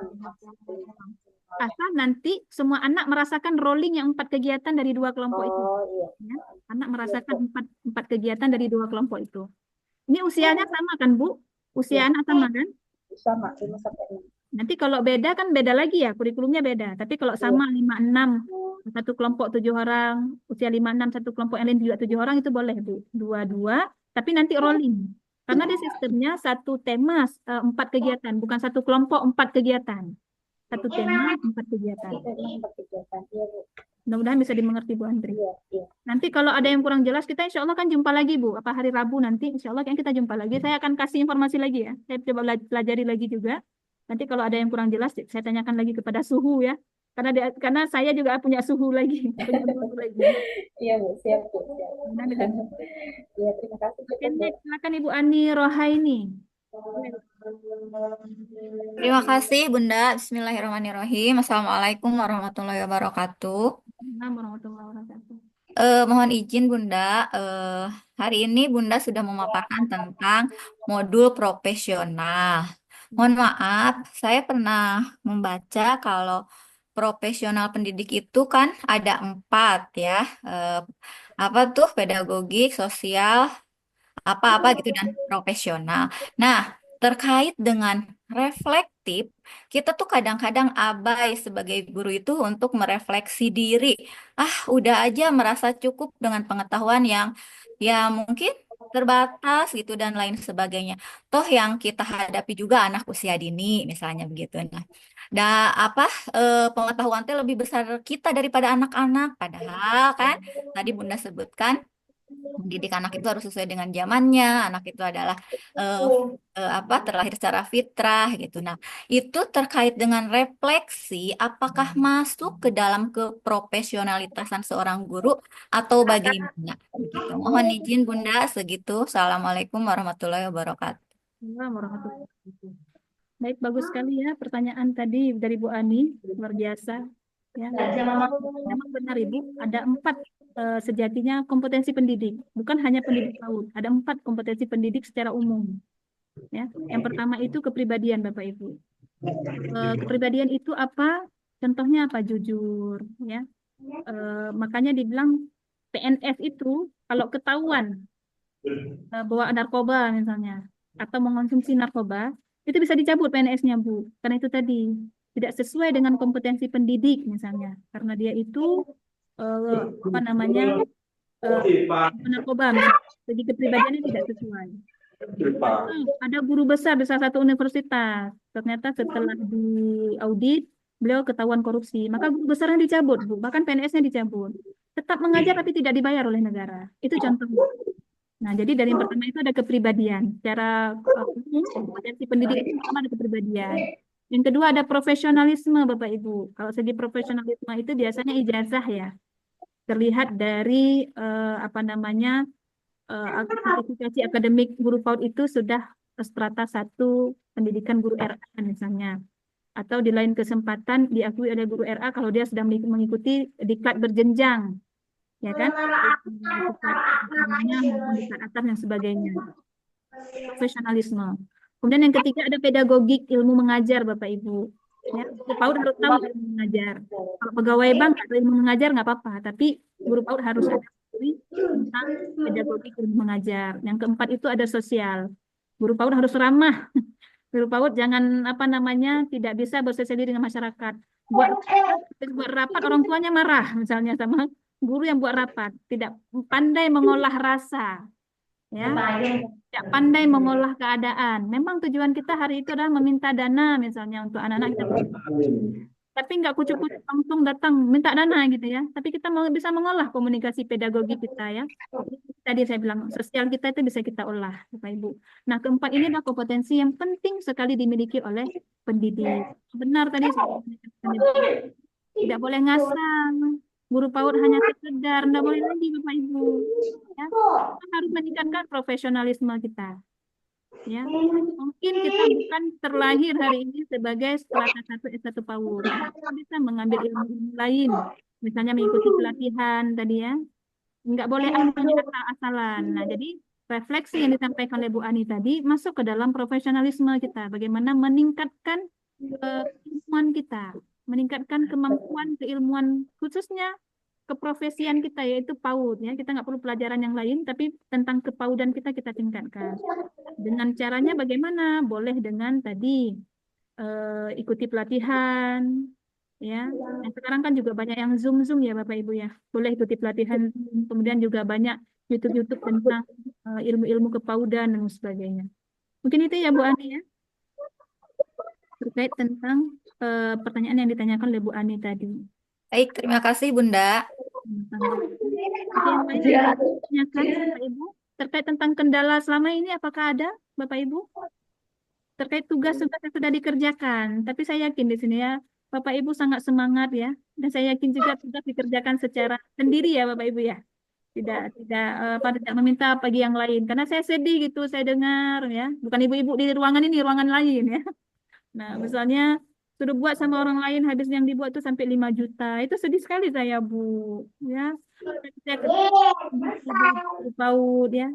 Saya Bu punya mahasiswa ngajar, saya punya teman-teman ngajar mahasiswa saya PAUD. Saya berinteraksi sama ini dengan guru PAUD. Sedikit kurang saya tahu bagaimana keadaan Bu guru PAUD. Maka kalau dihabiskan 5 juta untuk buat tugas oleh orang lain itu sangat disedihkan Bapak Ibu ya. Yang penting Bapak Ibu buat saja PPG ini. Saya bilang Ibu lulus, tapi saya mendoakan Ibu lulus. Ya. Buat Ibu hari ini Zoom ya, ikutin Zoom ini Bu. Kemarin-kemarin disuruh buat tugas, buat saja semua. Insya Allah semuanya akan dimudahkan. Gitu ya Bapak Ibu ya. Jadi jangan sampai harus buat sama orang sampai 5 juta, 6 juta satu modul sekian gitu ya. Kasihan saya karena kita bukan pejabat ya Bapak Ibu ya. Ya. Nah, terkait tugas-tugas selama ini apa yang sudah dikerjakan Bapak Ibu?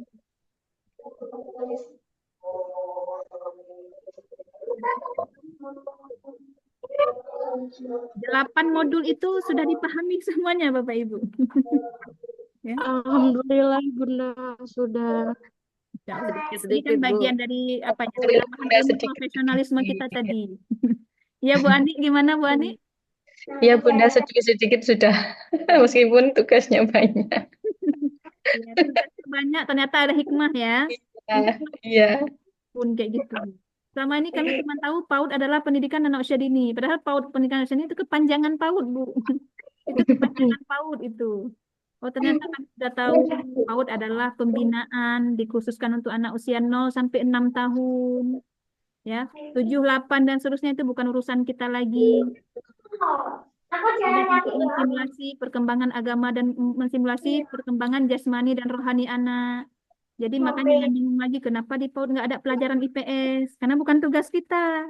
Tugas kita adalah mensimulasi perkembangan anak, baik jasmani maupun rohani. Terangkum dalam 6 aspek perkembangan. Misalnya apa? Kognitif, bahasa, sosial emosional, dan lain sebagainya tadi. Ya. Oke, di sini ada Ibu Ani Syahrani sudah tadi ya? Sudah. Belum. Oke, silakan Ibu Ani Syahrani. Ya, Bismillahirrahmanirrahim. Assalamualaikum warahmatullahi wabarakatuh. Assalamualaikum warahmatullahi wabarakatuh. Terima kasih Bu dosen atas waktu yang diberikan. Pertanyaan saya masih nyambung dari pertanyaan tadi Ibu Andriani terkait asesmen, Bu. Apakah untuk asesmen yang akan kita kirimkan untuk UKIN nanti, yang akan kita upload untuk UKIN nanti, apakah di modul ajar yang kita buatkan itu untuk lampirannya itu disertai dengan hasil akhir yang sudah kita penilaian terhadap anak-anak lah gitu. Ya. Apakah itu yang kita lampirkan atau hanya sekedar di modul ajar itu kita hanya menjelaskan bahwa asesmen yang kita pakai ini adalah catatan anekdot, portofolio, hasil karya anak. Apakah hanya sekedar seperti itu ataukah hasil akhirnya? Itu yang pertama, Bu. Terus yang kedua, terkait praktek kita pada saat kegiatan inti.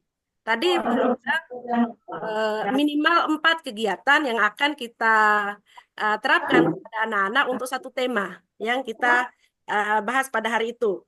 Nah, seperti saya untuk persiapan UKIN saya memang sudah siapkan 4 kegiatan, Bu. Cuma di kegiatan pertama dan kedua itu saya tidak rolling anak-anak. Karena mungkin ini ya tempat kayak saya untuk kegiatan yang pertama itu saya nonton bareng video secara bersama-sama. Terus untuk yang kedua saya ada satu praktek. Jadi kalau misalnya saya praktekkan satu-satu itu akan membutuhkan per kelompok, maksudnya itu akan membutuhkan waktu yang sangat lama. Nah, akhirnya saya ingin membuat praktek itu dalam satu kali putaran itu aja, tidak dibagi per kelompoknya. Nanti pada saat mereka selesai melakukan praktek, mengerjakan LKPD, baru saya bagi anak-anak itu per kelompok. Apakah bisa seperti itu, Ibu? Baik. Terima kasih Ibu tadi Ibu Ani ya. Iya. Ya, menarik sekali pertanyaannya. Pertama tentang apakah hasil asesmen itu hasil akhir yang kita lihat. Iya, Bu, harus ada hasil akhirnya. Bukan cuma karya hasil karya, tapi dalam hasil karya itu Ibu ada kasih penilaian akhir. Ya. Kemudian observasi, bukan cuma observasinya, Bu. Tapi Ibu lebih bagus lagi, Bu, pada saat observasi kurikulum Merdeka yang sekarang ya. Itu fotokan gambar hasil observasi Ibu, Ibu kasihkan catatan di bawahnya. Ya, enggak centang-centang aja, Bu, tapi ada penjelasan. Nah, misalnya tadi kalau kurikulum Merdeka juga dia ada awal, ada tengah sama akhir kan. Misalnya anak sebelum dia menyusun Lego, pertengahan dia menyusun Lego, sampai akhir dia menyusun Lego gitu ya. Itu kalau kurikulum Merdeka yang kalau tadi saya bilang lah kurikulum 13. Itu juga Ibu sajikan salah satunya, Bu. Ya, sebelum anak memulai praktek, ketika anak memulai praktek dan setelah anak mulai praktek. Jadi asesmen yang dilihat itu adalah hasil akhirnya, Bu. Bagaimana, Bu? Bisa dipahami? Iya, iya. Ya, mudah-mudahan ya, Bu ya. Jadi untuk hasil asesmen itu yang dilihat adalah hasil akhirnya. Ibu harus tuntas mengerjakan. Misal tadi hasil karya, harus ada catatan hasil karya. Jangan cuma hasil karya anak yang Ibu kirim. Karena dia penilaiannya kan di hasil, ada catatan kecil itu yang diberikan oleh bu guru. Ya, misalnya Ananda Fatin sudah bisa mencampurkan warna kuning dengan merah pada saat mewarnai apa gitu dari hasil karya dia tadi. Mampu apa gitu, sudah bisa membedakan atau sudah bisa mengelompokkan warna kuning dengan warna merah pada saat mewarnai apa misalnya pagar sekolah misalnya, gambar sekolah misalnya. Itu kan dia sudah mengelompokkan warna, artinya dia sudah berkembang kognitifnya. Seperti itu ya, Bu, ada catatan hasil akhir dari hasil karya anak. Hasil akhir dari penilaian. Nah, kemudian apa namanya untuk kegiatan memang satu tema 4 kegiatan.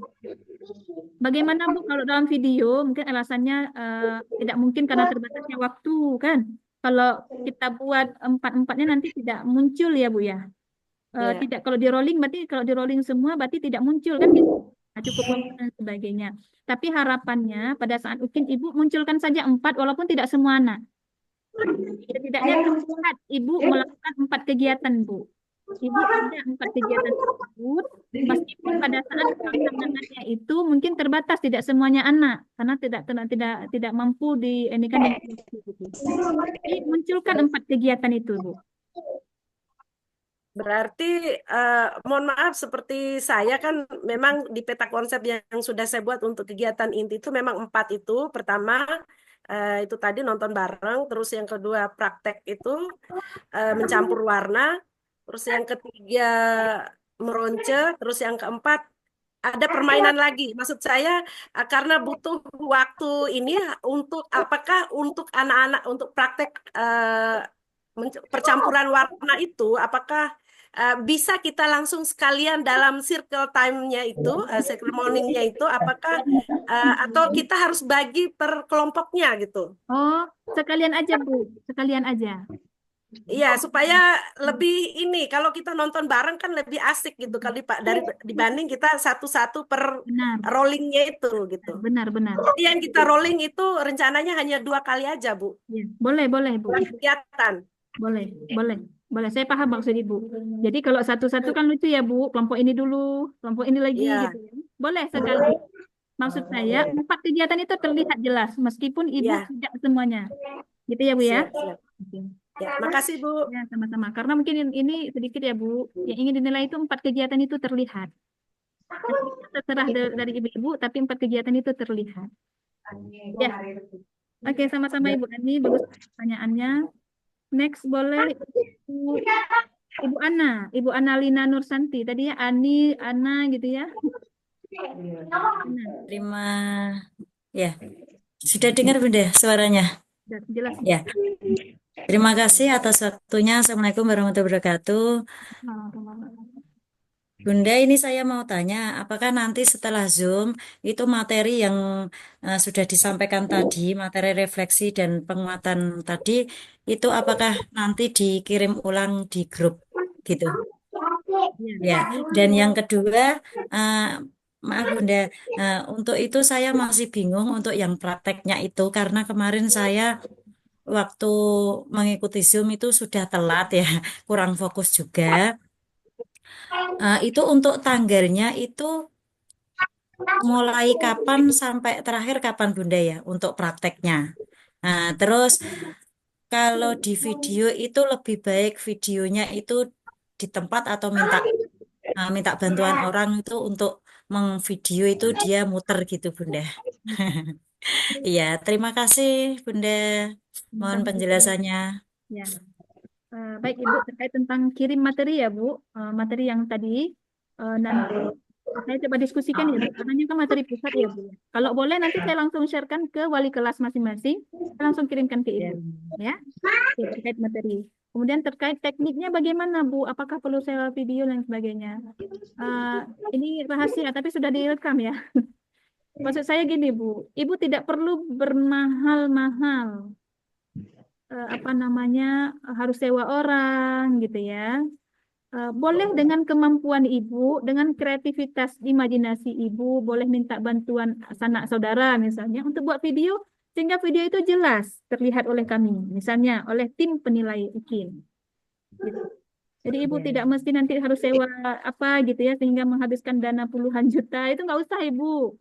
Saya tahu kondisi guru PAUD, cukup ibu berkreativitas dengan diri sendiri. Ini kan masalah tekniknya bu ya, ibu. Iya. Nah, tadi pertanyaan yang kedua tadi apa ya Bu? Saya lupa. Sudah Bunda. Sudah ya? Oh iya waktunya itu Bunda. Maaf lupa. Untuk harinya itu terakhir kita video itu kapan? Kan ini kan anak-anak kan cuma latihan aja di rumahnya Ustadzah yang dekat sekolahan karena kan MI ujian. Nah itu satu kelas kan mau saya ajak di sekolahan. Itu waktunya terakhir untuk video itu kapan Bunda?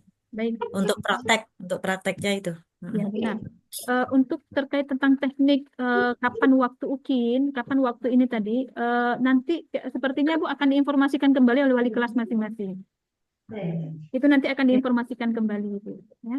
Saya juga sebagai pemateri kurang tahu kalau informasi terkait tekniknya ya, teknik UKIN dan lain sebagainya itu saya kurang informasi. Tapi nanti boleh saya bantu tanya juga sama wali kelasnya terkait tentang kapan, bagaimana teknik pelaksanaan UKIN ya, dan sebagainya. Dan nanti di kesempatan yang akan datang saya bisa bantu jawab itu. Tapi sepertinya tetap memantau, akan tetap bekerja keras untuk apa namanya menginformasikan setiap apa namanya setiap tugas, setiap UKIN nanti akan diinformasikan kembali oleh wali kelas masing-masing ya. Gitu ya. Ya, terima kasih Bunda. Mohon maaf. Ya, terima kasih Ibu, sama-sama. Yang lain Ibu ada lagi yang ingin ditanyakan? Ibu istirahat sirna tentang materi yang sudah didapatkan. Kita lihat dulu, ini ada Ibu Ani, Ibu Ani Setio, Ibu Ani ya. Assalamualaikum warahmatullahi wabarakatuh. Mohon maaf nggih Bunda, saya tidak memperlihatkan video karena takutnya jaringannya agak lewat ngoten. Saya ingin menanyakan tentang masalah asesmen niku nggih. Kalau asesmen itu apakah di tingkat PAUD itu terutama untuk UKIN nggih. Kalau kami kan biasanya dalam satu hari itu yang dinilai tidak semuanya, hanya beberapa. Karena kan kalau mau menilai semuanya rasanya sulit ngoten toh. Jadinya kami hanya mengambil beberapa anak dalam satu hari, misalkan 3 atau sampai 5 anak. Nah, untuk UKIN itu apakah juga demikian atau semua harus dinilai? Itu yang pertama. Kemudian untuk yang kedua, terkait dengan pembagian kelompok tadi. Kalau biasanya kan dalam pengajaran itu ada 4 kelompok main. Maksud saya itu kegiatan main begitu. Nah, anak-anak itu saya suruh memilih sendiri. Mereka memilih kegiatan yang mana. Tapi nanti akhirnya tidak seperti kelompok. Mereka itu kalau yang satu anak selesai, maka yang lainnya, misalkan dia juga selesai, dia bisa move atau rolling ke tempat lainnya. Seperti itu apakah boleh atau gimana? Mohon penjelasannya. Terima kasih. Wassalamualaikum warahmatullahi wabarakatuh. lagi. Mungkin boleh ibu-ibu lain boleh mem-mute-kan dulu Bu, biar suaranya juga bisa. Oke, boleh di-mute-kan dulu Bu. Oke. Terkait asesmen. Bu, gimana asesmen Bu, gitu ya? Apakah semuanya harus kami lakukan atau sebagian? Satu. Ya, siapa ini? Di-mute-kan dulu. Bu Ana Syarifatul. Bu Ana Syarifatul Aini, mohon Ibu.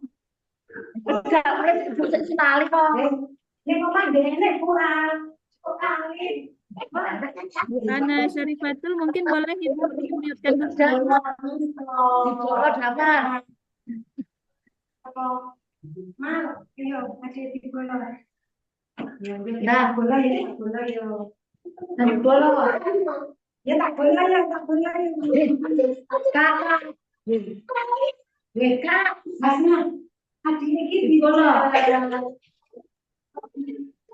Bu Ana, minta tolong Bu Ana Syarifatul dimatiin mic-nya.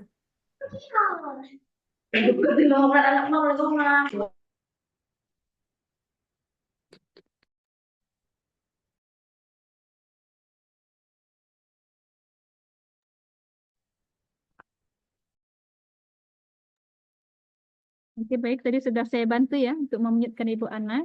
Baik, Ibu, terkait tentang pertanyaan tadi, asesmennya gimana ya, Bu? Tadi kan ada 4 asesmen, adakah hasil karya, ada catatan anekdot, ada catatan harian, dan lain sebagainya. Nanti kami bagaimana, Bu? Kami kan biasanya 2 aja misalnya ya, atau 2 anak aja, tidak mungkin semuanya anak. Jadi, Bu, dalam pengerjaannya nanti untuk yang disiapkan kepada UKIN, itu berjalan aja sebagaimana biasanya, Bu. Ya, jadi tidak mesti harus keempat-empatnya juga. Ya, yang kita sajikan tadi adalah informasi pengetahuan. Ternyata ada loh beberapa beberapa asesmen misalnya. Tapi kalau di kelasnya cuma 2 nggak apa-apa juga Bu, boleh seperti itu ya. Tadi Bu yang bertanya Bu Ani ya, boleh seperti itu Bu. Nah, boleh begitu, boleh beberapa anak. Tidak mungkin semua anak kita mencoba mengasesmenkan itu cuma dalam beberapa waktu dan beberapa jeda waktu video, itu semua anak itu tidak mungkin. Ya, jadi berjalan aja senormalnya sehingga yang ingin dilihat oleh penguji UKIN itu adalah terlihat tidak ada asesmennya, begitu Bu.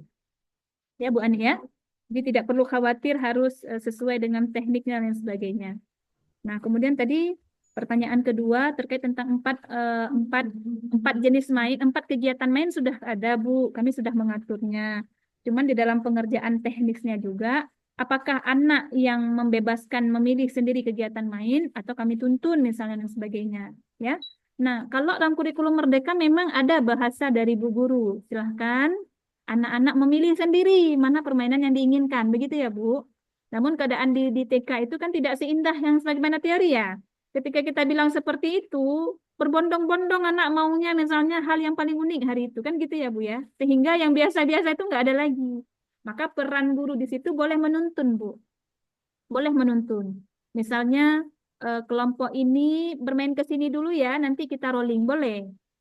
Ya, boleh kita tuntun. Tidak mestinya misalnya kita sampaikan, ayo sesuka hati anak. Nanti memang akan amburadul ya. Walaupun mungkin kata-kata itu boleh Ibu guru sampaikan. Misalnya hari ini kita buat belajar sebagaimana yang anak-anak Ibu mau. Ada 4 kegiatan main. Tapi sebelumnya kelompok 1 kita ke kelompok ini dulu ya, nanti kita akan berpindah, gitu dan seterusnya. Boleh. Kita boleh nuntun ya, Bu Ibu guru ya. Boleh menuntun. Begitu Bu Ani. Oke. Sebentar. Apakah ini tambahan untuk menanggapi tadi nggih, Bu? Maksud saya itu ketika di kegiatan main itu kan anak-anak kan ketika mereka kan milih sendiri nggih. Maksudnya saya juga mengkondisikan mereka, oh kalau di situ penuh berarti cari tempat yang kosong dulu. Nah, kan misalkan dalam satu kelompok itu ada 5 anak. Nah, 1 anak itu sudah selesai di situ. Misalkan dia pindah ke kelompok lain tanpa menunggu temannya, boleh nggak Bu? Boleh. Seperti itu. Oh boleh. Berarti kan tidak harus semua temannya selesai, ngoten nggih? Betul. Oke, terima kasih. Boleh Bu, boleh. Kalau saya itu bukan tipe yang harus kaku sekali ya Bu, boleh. Kita lah guru PAUD yang paling tahu kan Bu. Oke, maksudnya PAUD yang paling tahu bagaimana kondisi anak-anak kita. Nah, kalau kita biarkan dia di situ, bukannya dia main juga, Bu, dia mengganggu yang Malah lain. mengganggu temannya maksudnya gitu. Boleh, Bu, boleh. Boleh Oke, kita scrolling. Tidak mesti siap satu, scrolling lagi. Itu tidak mungkin seperti itu. Namanya juga anak PAUD ya. Nah, oke, boleh Ibu ya, tidak apa-apa. Itu masalah teknis yang mungkin kita lah guru PAUD yang paling paham tentang itu. Boleh Ibu. oke. Terima kasih, Bun. Oke, selanjutnya ini ada Ibu Ana Fatiatul Husna ya. Sudah belum Bu Ana? Ya, terima kasih Bu. Saya kembali lagi, mohon maaf. Iya, silakan Bu Ana. Iya, tadi menanggapi yang dari Bu Ani, tadi kan kegiatan boleh waktu menonton bersama itu juga termasuk kegiatan.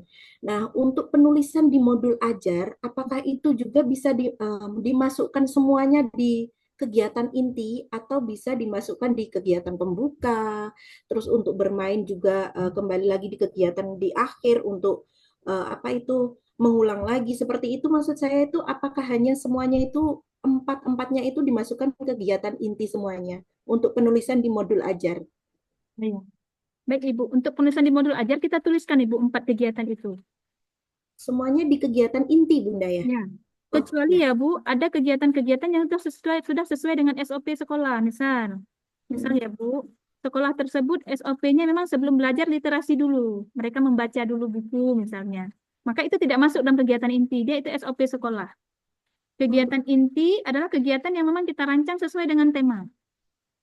Jadi empat-empatnya harus di kegiatan inti Bunda ya? Harus ada di kegiatan inti. 4 kegiatan harus ada di kegiatan inti. Penulisannya, begitu. Ya. Terima kasih, itu saja. Ya, Terima sama-sama. kasih Bunda. Ya. Jadi 4 kegiatan inti itu harus ada. Dia berbentuknya permainan kan tadi, pendekatannya kan bermain tadi Bu. Nah, Iya, kita nanti anak rolling sebagaimana tadi pertanyaan Bu Ani ya. Nanti anak rolling dari satu kegiatan, kegiatan lainnya, gitu Bu. Begitu, iya. Karena saya juga menggunakan menonton juga dan bermain juga. Ya, Seperti boleh, itu. boleh Ibu. Ya. Menonton boleh bagian dari pembelajaran inti, boleh Ibu. Oh ya, baik. Terima kasih Bunda.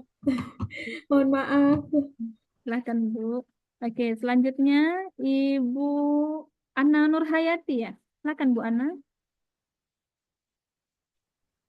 Iya Bu, terima kasih kesempatannya. Di sini saya mau bertanya Bu, biasanya kan kalau di kelas itu kan ada guru pendamping. Iya. Nah, ketika kita buat video UKIN, apakah guru pendamping itu boleh ikut dalam syuting tersebut? Apakah dia tidak boleh disertakan Bu? Pripun iku Bu? Bagaimana itu Bu? Baik. Makasih bagus sekali pertanyaan Bu Ana tadi ya. Ya, Mana dengan Ibu. guru pendamping? Untuk teknik ini bantu saya izin untuk jawab minggu depan boleh ya? Atau pekan depan boleh ya Bu? Atau nanti saya mintakan wali kelas untuk bertanya. Oh iya, ya Bu, ya. Terima kasih Bu. Ya, sama-sama. Karena ini terkait teknik UKIN ya. Saya nggak ngerti Iya. apakah memang yang akan disorot Bu Ana, ataukah boleh ada guru pendamping. Karena Iya, kan misalnya. UKIN kan tidak mengenal yang mana Bu Ana. Bisa jadi mereka tidak mengenal yang namanya Bu Ana. Oh iya Bu. Iya, iya.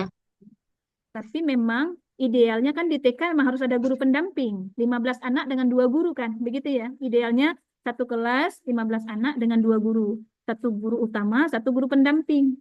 Nah, ini kan pembelajaran kan sejatinya kan berjalan normal ya, Bu. Di sekolah kan sejatinya pembelajaran kan berjalan normal. Ternyata Iya, di Bu. sekolah hariannya ada guru pendamping. Lantas apakah saat UKIN guru pendamping itu kita suruh pulang? Ya, atau dia memantau dari luar? Itu gimana? Nanti insya Allah saya akan tanyakan ya, Bu, terkait tentang ini. Iya, atau bantu syutingnya, bantu pegang HP-nya mungkin. Iya, betul, betul. Iya, kalau Iya, iya. bantu, Ya, terima dia kan kasih, Bu. tidak akan masuk ke dalam kamera kita ya. Tentu Ya, bagus. mungkin. Nah, itu pertanyaan saya kalau masuk di kamera itu boleh enggak gitu. Iya, betul, Soalnya betul. bantu mengkoordinir anak-anak. Iya, betul. Betul tuh, Bu. Jadi nanti boleh saya bantu tanyakan ya, karena kita beda Iya. ya. Guru PAUD ini kan beda. Dia ada guru inti, ada guru utama sama guru pendamping. Betul itu. Iya. Nanti Ya, saya bantu terima kasih, tanyakan Bu. ya, Bu Ana. Ya, sama-sama Ibu Ana. Oke, next. Ada lagi Bapak Ibu yang ingin bertanya? Ini Bu Ani ya. Bu Ani sudah belum, Bu Ani? Ibu Ani Sri Wahyuni apakah sudah? Tadi? Belum, Ibu. Oke, boleh. Silakan Bu Ani. Belum, Ibu. Silakan Bu Ani. Ya, Assalamualaikum warahmatullahi wabarakatuh. Terima kasih Bu Desen atas waktunya. Ibu, kami akan bertanya di dalam pembuatan yang buat UKIN nanti itu kan ada SOP literasi, Bu. Ya. Nah, itu apakah nanti pas kita upload di video itu dimasukkan di dalam video itu apa hanya yang diambil di kegiatan intinya saja, Ibu? Oke. Baik, Hanya bagus sekali. kegiatan inti yang ada 4-nya aja itu, yang literasinya tidak dimasukkan. Apa semuanya diupload? Nanti.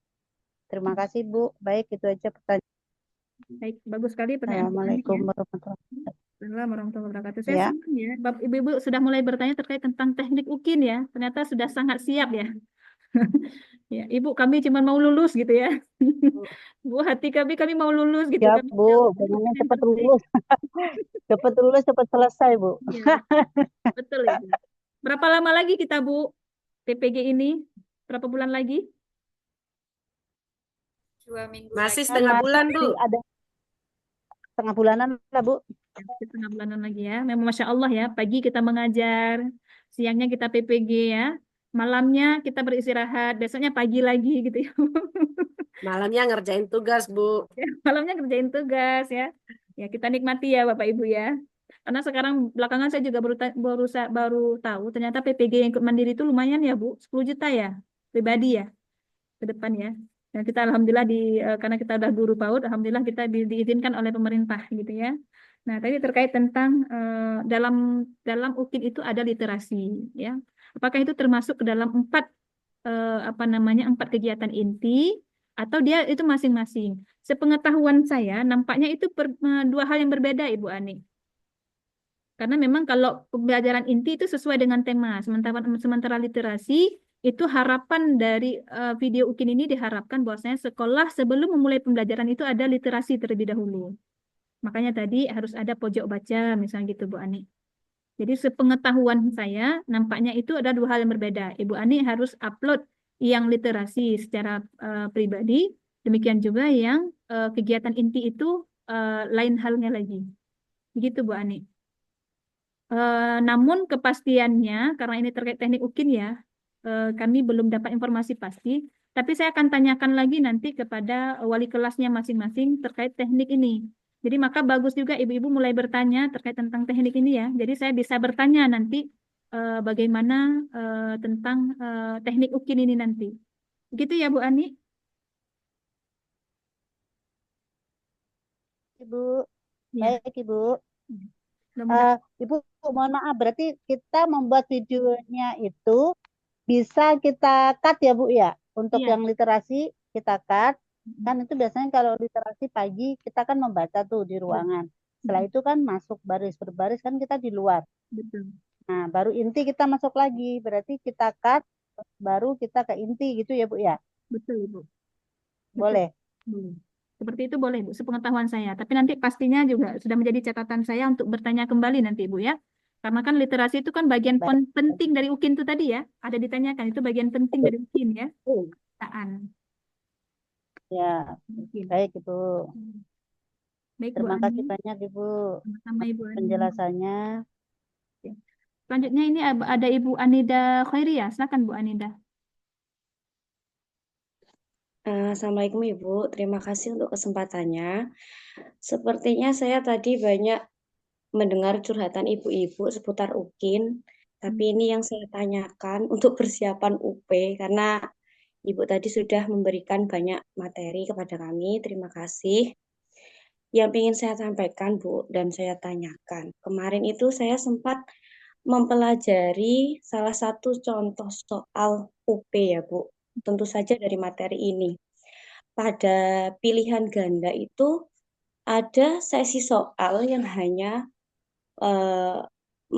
membingungkan, tapi tidak sangat membingungkan. Ada juga yang soalnya itu hampir semuanya itu benar, tapi ada yang paling benar. Nah Bu, mungkin dari materi Ibu yang sudah sampaikan, Ibu bisa memberikan tips pada kami bagaimana cara mengenali soal itu supaya kita mudah untuk memahami. Seperti itu Ibu. Karena UP ini sangat penting dan hanya sekali buat kami. Terima kasih. Terima kasih waktunya. Terima kasih Ibu. Ibu Khairia tadi ya. Kegelisahan ibu-ibu sudah terasa sampai ke saya, Bu ya. Ya, tadi terkait tentang bagaimana cara kita menghadapi soal UP nanti ya. Tapi yang pasti satu hal Ibu, untuk soalnya itu sifatnya studi kasus. Jadi bukan soal yang sebutkan 6 aspek perkembangan, enggak seperti itu. Kok sebutkan 6 aspek perkembangan enak ya Bu kita sebutkan tadi. Dan teorinya sudah kita sebutkan tadi, ini agama moral, kognitif, sosial emosional, fisik motorik, seni ya. Gitu ya Bu ya. Tapi ternyata soal UKIN itu adalah soal yang studi kasus. Langsung kepada kegiatan masalah apa yang terjadi di sekolah. Nah, misal Ibu Anida Khairiyah, tapi pertanyaan UKIN tidak lepas dari 8 modul tadi, Bu. Tidak lepas dari 8 modul. Ya, termasuk nanti di dalamnya ada moderasi beragama dan sebagainya. Dan ternyata dalam menyusun soal itu diperintahkan untuk ada soal pengecoh. Ya, betul Ibu. Itu Betul. menyusun soal. Betul sekali. Ya, tugas penyusun soal harus ada jawaban yang mengecoh. Tugasnya loh, Bu. Artinya memang tidak akan dibuat dengan mudah. Kalau ada jawabannya itu, dalam pilihan-pilihannya itu ada yang terlalu panjang, itu otomatis kan jawabannya, Bu. Biasanya seperti itu. Nah, itu dihilangkan. Itu disuruh perbaiki oleh pusat. Sehingga memang soal itu memang benar-benar studi kasus yang memang merumitkan bagi peserta UKIN. Namun demikian, tidak menjadi putus asa bagi Ibu Anida ya, bagi guru-guru yang lain. Jadi kayak mana Bu, kami udah susah hati nih dan lain sebagainya. Tidak apa-apa Bu ya. Tapi memang kalau memang soalnya pengecoh memang seperti itu. Bisa nggak Bu, Ibu kasih tahu kami kayak mana soal-soalnya? Insya Allah Bu, kita nanti ada satu sesi, kita memang membahas soal tersebut. Kita akan membahas contoh soal yang mengecoh. Ibu sudah belajar kan taksonominya? Nanti diminta C berapa? Ada C3, C4, C5, C6. Sudah belajar Ibu? Sudah ya? Nah, Taksonomi kunci belum. pertama.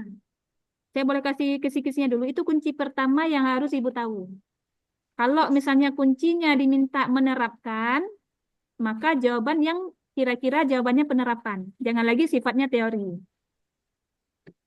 Ya Bu ya, itu salah satu kuncinya. Pertama, kita lihat dulu taksonominya, C-nya yang diminta C berapa. Itu Bu. Kemudian, kita sudah tahu Bu, 6 aspek perkembangan anak itu kegiatannya dan bentuknya apa saja. Ya Bu ya. Misalnya, kalau kognitif, kalau di dalamnya ada ibadah, kegiatannya sifatnya ibadah, mati itu tidak betul. Ya Bu ya. Dimintanya tentang sosial emosional, mirip-mirip nih. Ada antri, disiplin. Nah, itu kan mirip, itu kan emosional tuh, Bu. Antri, disiplin, tanggung jawab itu kan sosial emosional. Ya, maka kita kembali ke pertanyaan tadi, maunya pertanyaan itu apa? Ya, Bu ya. Kita kembali ke pertanyaan, maunya pertanyaan itu apa?